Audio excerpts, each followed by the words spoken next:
All right, let's dive into this explainer. Today, we're breaking down a single football match that defied all logic, triggered literal earthquakes, and permanently altered the landscape of a multi-billion-dollar sport. Yeah, we're talking about the night of March 8th, 2017, the legendary night of La Remontada. It's a massive question, isn't it? Can 7 minutes completely change the history of football? Well, we're going to look at exactly how a massive upset turned into unparalleled, breathtaking drama. But first, to truly grasp the magnitude of what happened in those final chaotic moments, we've got to understand the sheer, seemingly insurmountable mountain Barcelona had to climb just to make it a contest. Section 1. The impossible deficit. First leg humiliation. To really appreciate the miracle, we have to rewind exactly 1 month earlier to Valentine's Day, February 14th. We're at the Parc des Princes in Paris for the first leg of this Champions League round of 16 tie. 4-0. That staggering number was Paris Saint-Germain's lead coming into the second leg. They absolutely dismantled Barcelona in the French capital. Angel Di Maria scored twice, while Julian Draxler and Edinson Cavani added to the tally. It wasn't just a loss for Barca, it was a total tactical and physical humiliation. And to put that dominance into perspective, consider this. Barcelona, a team renowned worldwide for its lethal attacking prowess, recorded a mere single shot on target over the entire 90 minutes. They seemed entirely lifeless, completely outmatched, and honestly, most pundits agreed the tie was effectively over. Section 2. Hope and Despair. The second leg begins. So, fast forward to March 8th, 2017. We're inside a packed, electric Camp Nou, where the pendulum of hope is about to swing violently back and forth. Barcelona surged with breathtaking speed. Just 3 minutes in, Luis Suarez forces the ball over the line. Right before halftime, a Layvin Kurzawa own goal makes it 2-0. And then, 5 minutes after the break, Lionel Messi converts a penalty. Suddenly, Barcelona has secured 3 goals in just 50 minutes.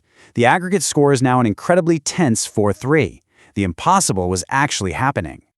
But to understand the sudden despair that followed, you have to understand the away goals rule.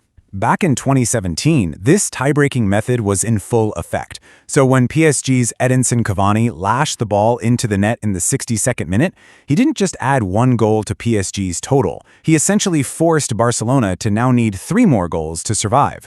Why? Because a tie on aggregate would mean PSG advances since they scored away from home. In an instant, the stadium fell dead silent. But here's the thing. Despite the devastating emotional blow of Cavani's goal, a fascinating story was hiding in the match statistics.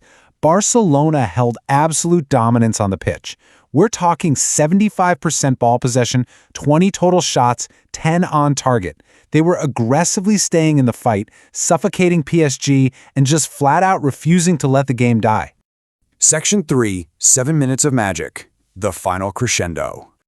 Now, let's see how this builds into an accelerating, chaotic crescendo that completely defies all footballing logic. We enter the 88th minute. The score is 3-1 on the night, 5-3 to PSG on aggregate.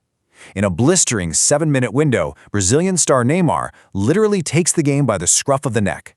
He curls in a stunning free kick in the 88th. 3 minutes later, deep in stoppage time, he converts a high-pressure penalty. Now it's 5-5 on aggregate. But remember, PSG is still going through on away goals. Then, in the dying seconds of the 95th minute, Neymar lofts a cross into the box, and Sergi Roberto stretches to volley it home. 6-1 on the night. 6-5 on aggregate. The miracle is complete. Section 4. The shockwaves. Micro-earthquakes. The immediate aftermath of this 6-5 aggregate victory transcended the sport itself in some incredibly bizarre and literal ways. You really cannot overstate the explosion of emotion here. The roar and jumping of 96,290 fans inside Camp Nou was so violent and unified that a nearby seismometer physically registered the celebration as a literal micro-earthquake.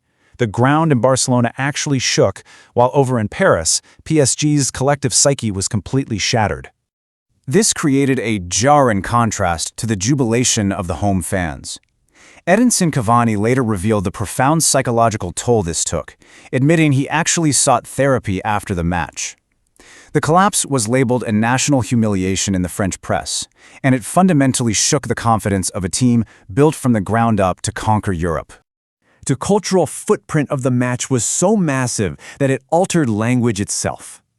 Remontada is simply the Spanish word for comeback. Yet the trauma and spectacle of this specific game were so impactful that by 2021, the word was officially embedded into the French dictionary.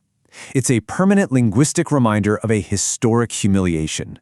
However, to present the full impartial picture here, it's absolutely crucial to note this miracle was highly controversial. The international press severely criticized referee Denis Aitigan. PSG even went as far as filing a formal UEFA complaint alleging 10 specific refereeing errors. As a result of the fallout, Aitigan was de facto demoted from officiating major European matches for a time. Interestingly, later analyses by French media suggested that if the video assistant referee or VAR system had been in place back in 2017, PSG likely would have survived the tie. Section 5. The football butterfly effect. The market disrupts. But you see, the shockwaves didn't stop in the weeks following the match in 2017. They radically altered the entire ecosystem of European football for years to come. 222 million euros. Directly resulting from this saga, PSG decided to strike back in the boardroom. Just months later, in the summer of 2017, they triggered the world record release clause of Neymar, the very protagonist who engineered their downfall, stealing him away from Barcelona in a transfer that completely disrupted the global football market. From there, the power dynamic completely flipped over the following seasons. PSG systematically dismantled Barcelona in their subsequent Champions League meetings. In 2021, Kylian Mbappe scored a hat-trick in a 4-1 win at Camp Nou. Then, in 2024, with former Barca coach Luis Enrique at the helm, PSG knocked Barcelona out again in the quarterfinals, an outcome widely dubbed in the media as the ultimate revenge. And the dominance continued. By October 2025, having overcome their past trauma entirely, PSG set a new benchmark. They became the first club in history to win 3 consecutive away games against Barcelona in major European competition. They essentially conquered their demons, breaking records at the very stadium that once haunted their nightmares. Which brings us to a really fascinating conclusion. It leaves us wondering, did achieving the greatest comeback in history actually trigger the downfall of Barcelona?